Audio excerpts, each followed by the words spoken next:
សួស្តីបងប្អូនបើថ្ងៃមិញយាយគេងថ្ងៃមិញយាយគេងទៅភ្ញាក់មិញភ្ញាក់ប្រហែលជាម៉ោង2:30ជាង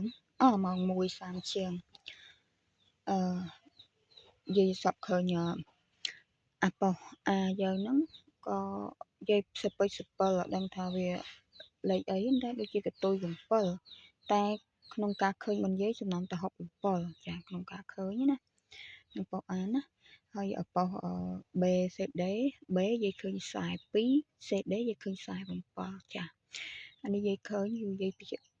ប្រាប់បងប្អូនណាបងប្អូនលេងឬយ៉ាងម៉េចតាមការគួរចាស់ចា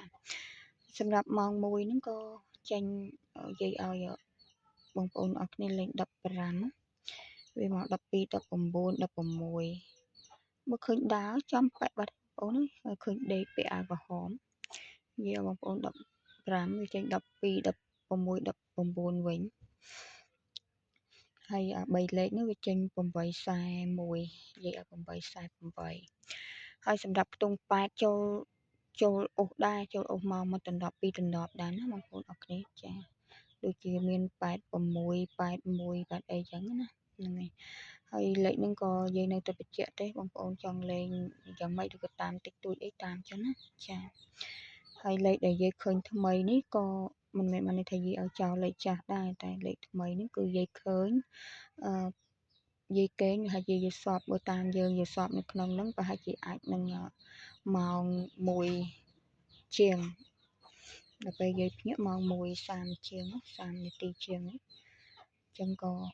បងប្អូនអរគ្នាលេងតាមហ្នឹងហើយយាយជូនពរហេងហើយសម្រាប់ខ្ទង់10យាយនៅតែយាយមានអារម្មណ៍ថានៅតែស្រឡាញ់បងប្អូនចាស់ខ្ទង់10នៅតែស្រឡាញ់អញ្ចឹងបងប្អូនតាមតិចតួចផងណាចាសម្រាប់20ខ្ទង់20កូនសិស្សចង់លេងទៀតឬក៏យ៉ាងម៉េចអានោះបងប្អូនគិតចាតែគាត់ថា28ហ្នឹងយាយវាចិត្តតែកលេចទៅឃើញគេ2ដងចាហើយនឹង23ហ្នឹងក៏យាយកលេចឃើញ2ដងដែរ